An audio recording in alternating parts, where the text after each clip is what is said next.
Và kính thưa tất cả quý vị, để có một buổi tiệc rất là hoành tráng ngày hôm nay, đây là do sự dẫn dắt của hai bên gia đình của hai bạn ngày hôm nay.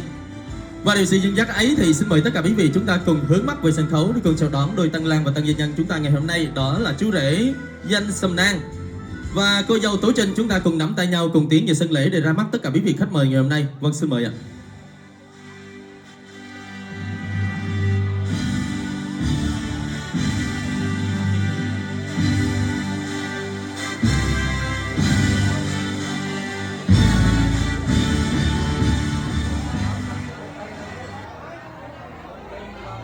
Bạn đã dẫn show với tất cả bênนี้គឺជាមហាគ្រួសាររបស់យើងខ្ញុំសូមអញ្ជើញបងប្អូនទាំងអស់គ្នាអបអរសាទរសំឡេងតាស់ដៃឲ្យខ្លាំងៗមួយបានទេបាទដើម្បីជូនពរដល់គូស្វាមីថ្មីបាទសូមសំឡេងតាស់ដៃខ្លាំងមួយបា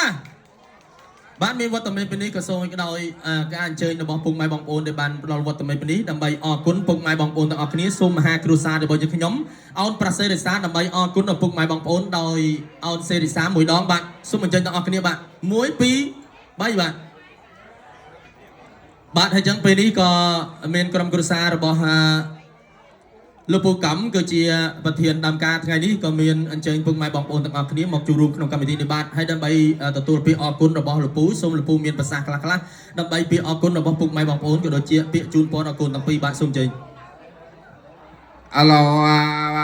ខ្ញុំសូមជូនកូនខ្ញុំពីអ្នកប្រៃប៉ុនរស់ស៊ីកាកើតណាត់បានឲ្យមិនបានកំស្លប់កែណាជួប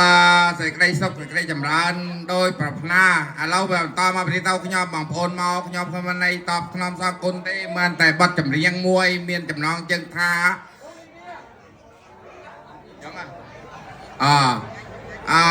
ស្កាញ់អីបងប្អូនកុំកាន់ទៅអូមណៃខ្ញុំចូលចេះយល់ទេជូនកូនឲ្យទាំងពីររស់ស៊ីការកំណាត់បានការកំណាត់មិនក៏ក៏វាយក៏មកស្លកកែគ្នារស់ស៊ីឲ្យបាន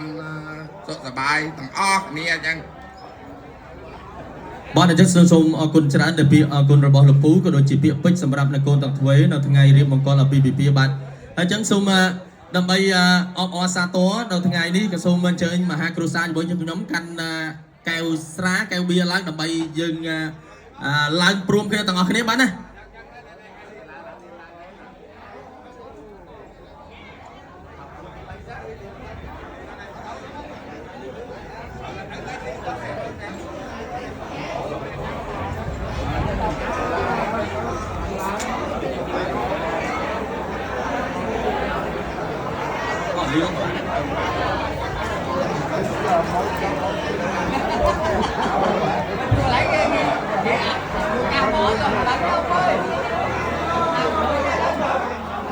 Vâng, như vậy để hòa chung niềm vui với đại gia đình ngày hôm nay, xin mời tất cả quý vị chúng ta cùng nâng ly bia lên ạ.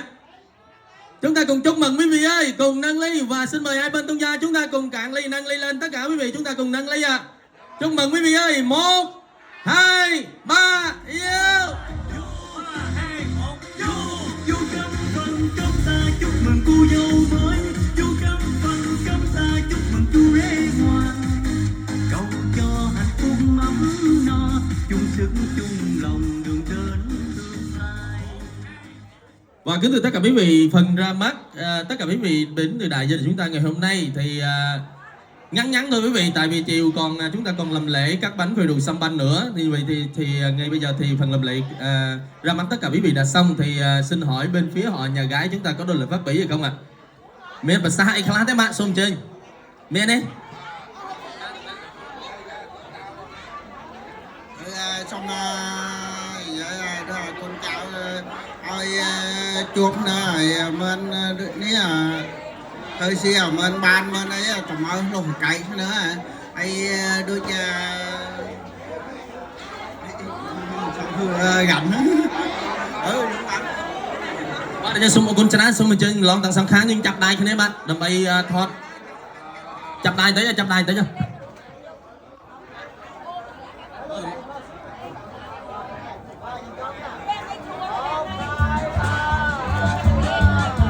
bạn này bạn ấy xung lon tặng sáng kháng chúng ta dừng căn đai thế này đầm bay tàu tua nó phô chân ní đây cầm cửa xa bàn tận tua bạn xung chơi nó học này bạn cho xung chơi con cầm món gà ta khang mốc đầm bay tua bịa chun po rồi bọc bung máy bong bồn tặng học này bạn xung chơi